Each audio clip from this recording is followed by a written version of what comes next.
الحمد لله وكفى وسلام على عباده الذين اصطفى صلى الله تعالى عليه وعلى آله وأصحابه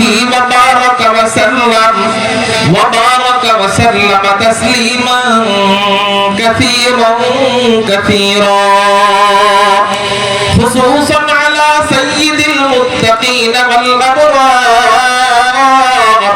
صاحب النبي في الغار والمزار أفضل الصحابة بالتحقيق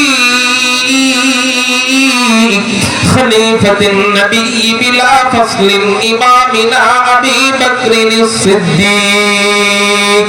وعلى الناطق بالصواب والعادل بالكتاب إمامنا بالحق عمر بن الخطاب وعلى صاحب الحياء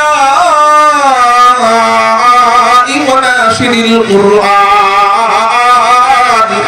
الشهيد المظلوم حين تلاوة الفرقان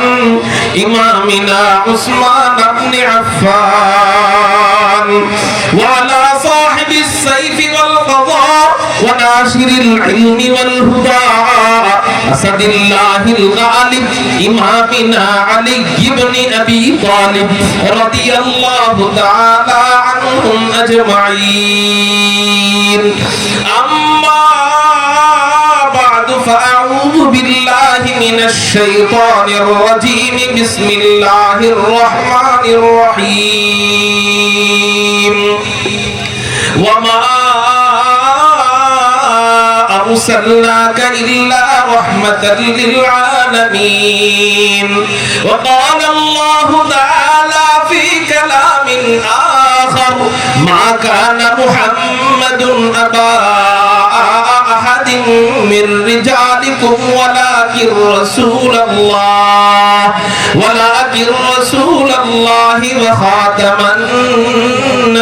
النبيين وقال الله تعالى في كلام آخر قل إن كنتم تحبون الله فاتبعوني يحببكم الله ويغفر لكم ذنوبكم والله غفور رحيم